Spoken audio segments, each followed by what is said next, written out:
그 다음에, 네. 뒤에가 좀 잘렸네요. 제가 이 뒷부분에 그 이제 영역별로 어떻게 공부해야 되는지를 조금 적어 놨었는데, 일단은 저랑 이제 수업을 같이 하시게 되면 제가 매주 과제를 드릴 거기 때문에 거기에서 이 주 단위로 연습할 수 있는 어떤 그런 과제가 나갈 거예요. 분량이 많지도 적지도 않게. 그렇게 나갈 거고, 그리고 이제 제가 그 예비고1 학부모님들께 이제 이런 학습적인 거 외에 조금 강조드리고 싶은 게 있는데, 사실은 너무 당연한 말인데, 학습 태도와 아이의 동기에 대해서 꼭 점검을 좀 해주셨으면 좋겠어요. 네. 왜냐면, 같은 그 고등학교 1학년 학생이고, 같은 과정을 배우고 있어도 또는 같은 점수대라 하더라도 진짜 아이의 어떤 학습 태도에 따라서 아웃풋이 완전히 달라지거든요. 이게 무슨 말씀이냐면 물론 제가 담당하는 학생들 중에 뭐 1학기, 2학기 요번 시험까지 해서 쭉 100점을 맞는 학생도 있고 그 다음에 그렇지 않은 학생도 있거든요. 예를 들어서 지역은 다른데요. 여기 지금 다니고 있는 학생 중에 숭실고 2학년 학생인데 2학년 때 저를 처음 만나서 이제 수업을 하게 됐는데 그 친구가 1학년 내내 50점에서 60점이었고 그래서 등급은 한 4등급 정도? 4등급이었어요. 근데 뭐 이 친구가 약간 독서에 감은 좀 있어가지고 모의고사는 한 3후 정도 맞았었거든요.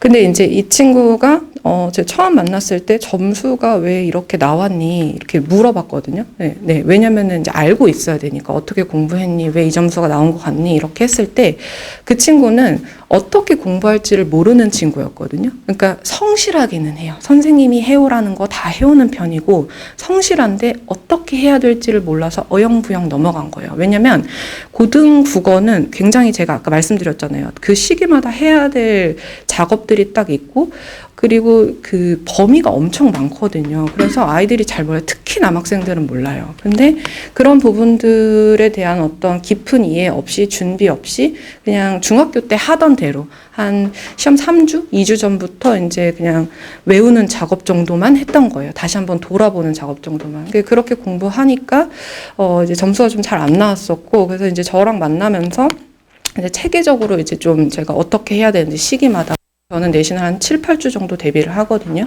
그래서 어떻게 해야 되는지 이제 그 과정들을 쭉 했었고, 결국 그 학생이 저 만나고 그 첫 학기 시험에서, 독서를 반에서 1등을 하고, 문학을 2등급 맞았어요. 그러니까 4등급에서 1등급으로 올라간 거예요.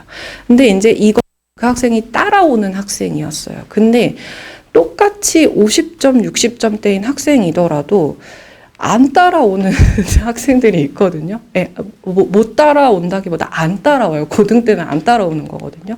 그래서 이 학습 태도는 진짜 선생님이 아무리 좋은 양질의 학습 자료를 줘도 진짜 학생이 안 하면 개선이 절대 안 되거든요. 그래서 그 학습 태도를 꼭 저는 이번 방학 때 잡아두시고 점검하시라고 얘기를 꼭 드려요. 그거 안 되면은 사실은 개선되기가 진짜 어렵습니다. 2학년 때 가서 3학년 때 가서 진짜 학생이 엄청난 벼락 맞을 정도의 동기부여가 있지 않는 이상은 정말 힘들기 때문에 이제 예비고1 요 시즌 이제 기말고사 끝나고부터 이제 좀 본격적으로 아이와 좀 그런 부분에 있어서 어느 대학을 가고 싶고 물론 뭐 대학은 뭐 꼭 반드시 지금 특정해두지는 않으셔도 되는데요. 대략적인 내가 무엇을 좀 공부하고 싶고 전공하고 싶고 어떤 것들이 있고 이런 것들 아이들하고 좀 구체적인 청사진을 같이 좀 이렇게 그려보면서 좀 방향성을 잡으시면 좋겠어요. 네, 그렇게 해주시면 좋겠고 그 다음에 이제 그것 말고 저한테 이제 얘기하실 때 그럼 뭐 하루에 몇 시간씩 공부해야 돼요? 뭐 이렇게 물어보시거든요. 근데 이제 그거는 시간은 좀 정해져 있지는 않아요. 단 30분이라도 매일 꾸준히 하는 게 좀 중요하거든요. 네. 그래서 저는 어떤 문제집을 풀던 어떤 걸 공부하던 하루에 30분에서 1시간씩은 꼭 꾸준히 하는 연습을 좀 했으면 좋겠다. 왜냐면 지금이 그 공부할 시간이 가장 많을 때예요. 1학년 올라가면 그럴 시간 없거든요. 생각보다 내신이 금방 옵니다. 3월에 입학하면은 모의고사 바로 보고, 그 다음에 애들 뭐 수행평가하고 뭐 친해진다고 정신 없어요. 3월 한 달은. 그러면 이제 4월부터 내신 스타트고, 5월 초에서 5월 중순까지 쫙 시험 보거든요. 그렇기 때문에, 네, 그 지금 이 충분한 공부할 수 있는 시간을 좀 적극적으로 활용을 해주셨으면 좋겠습니다. 네, 혹시 질문 있으실까요? 뭐 학교별 어떤 뭐 그런 거에 대해서는 일단 학교별 특징 좀 말씀드리자면은 대선고 첫 번째 대선고 같은 경우에는 일단 시험 범위가 굉장합니다. 교과서 있고요. 부교재 항상 있습니다. 부교재 항상 있고, 그 다음에 모의고사가 들어가는데, 이 모의고사가 적게는 2개년에서 많게는 3개년치예요. 근데 이게 좀 감이 잘 안 오실 텐데, 모의고사 한 회가 45문항이고, 그 중에서 독서가 한 15문항에서 18문항, 작품은 한 5, 6개 정도, 문학도 동일하거든요. 그러면 이게 들어간다고 했을 때 아이들이 한 학기 한 시험에 공부해야 되는 작품의 개수가 적게는 25개에서 많게는 30개예요. 근데 뭐 그냥 문학은 해야 되는 거 아니에요? 뭐 하면 되는 거 아니에요? 이렇게 생각하는데 양이 엄청 방대한 거거든요. 그래서 대선고는 일단 이 양이 굉장히 많다라는 거. 그 다음에 대선고 아이들은 기본적으로 남학생들인데도 공부 굉장히 열심히 합니다. 굉장히 열심히 하고, 특히 상위권 친구들은 점수가 진짜 1, 2점 차이로 갈려요. 네. 그래서 그런 특성들이 좀 있고, 그 다음에 숭실고는 사실 숭실고는 난이도가 그렇게 어려운 학교는 아니거든요. 예, 문항 개수도 좀 적은 편이고, 한 25문항? 이렇게 나오는 편인데, 이게 분위기를 조금 타는 경우가 있어요. 그러니까 아예 상위권하고 하위권이 좀 갭이 큽니다. 네, 그래서, 난이도는 어렵지 않은데, 이제 약간 분위기라는 게 어떤 거냐면, 그러니까 이렇게 안 하는 친구들은 아예 안 해버리고요. 열심히 하는 친구들은 아예 확 열심히 해버려요. 그래서 이렇게 되면은 이제 내신 따기는 유리하죠. 그래서 수시는 조금 유리한 학교예요. 어떻게 보면은. 네. 그 다음에 이제 충암고 같은 경우에는 충암고는 이제 학생들이 정말 싫어하는 서답형이 나오는 학교거든요. 예, 서술형 들어가면은 일단 뭐 여학생이 됐건 남학생이 됐건 굉장히 까다로워하고, 요게 이 서답형, 서술형이 결국 이제 변별력을 가리는 문항이 된다. 네, 그래서 문제 유형이 조금 독특하다. 이렇게 보실 수 있겠습니다. 뭐 요즘에는 서답형을 점점 없애는 추세이긴 한데, 여기 이제 요 지역의 동명여고, 충암고, 요게 이제 조금 서답형을 여전히 유지하고 있고, 꽤 비중이 큽니다. 한 30점, 40점 정도 되거든요. 네.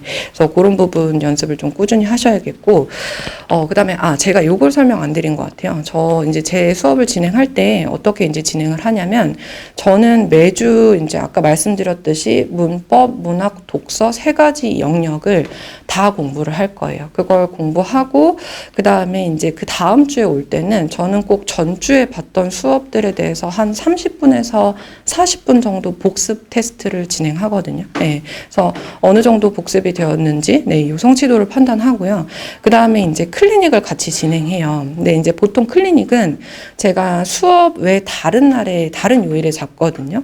근데, 솔직히 말씀드리면, 예비고일 친구들은 이 클리닉을 굉장히 힘들어요. 그래서 항상 오픈은 해두는데 이거를 따라오기가 조금 힘들어 하는 친구들이 좀 있거든요. 그래서 그럴 때는 제가 유동적으로 개인별로 일정을 따로 잡아서 진행해드리기도 해요. 예, 그래서 크게 2가지, 개념 강의와 복습 테스트 클리닉, 이렇게 진행이 된다라는 거 알아두시면 좋을 것 같고요. 네, 실제로 제 수업 만족도는 굉장히 높은 편이에요. 제가 이제 들었던 평 중에 지금 중학교 다니는 친구가 있는데, 그 친구가 그 학교에서 좀 상위권인데, 이 친구는 좀 욕심이 있는 친구였어요. 조금 어려운 지문들 공부해보고 싶다. 그래서 이제 저한테 처음에 이제 수업을 들으러 왔었는데, 이 학생도 이제 중학교에서는 상위권이었는데 그런 지문 다뤄본 적이 없다 보니까, 처음에는 굉장히 어려워했거든요. 근데 굉장히 어려워하면서도 되게 재밌어 했어요. 그래서 지금 저랑 수업한 지 한 8개월 정도 지났는데, 이제는 제가 고2나 고3 모의고사를 가끔씩 이제 풀리거든요. 풀세트를. 그러면은 85점에서 95점 이렇게 사이에 나와요. 네. 그래서, 네. 네. 네, 그래서 일단은 저랑 수업하시게 되면은 반드시 실력 향상은 제가 그 약속을 드리고요. 네, 그 다음에 이제 꼼꼼하게 또 아이들 지도해 드릴 수 있으니까요. 네, 그렇게 생각해 주시면 되고, 만약에 요 설명의 시간 외에 이제 아이랑 또 얘기를 해보시고 질의응답 같은 게 좀 상담이 필요하다 하시면은 개인 상담도 해드리니까 학원으로 편하게 연락 주시면 감사하겠습니다. 감사합니다.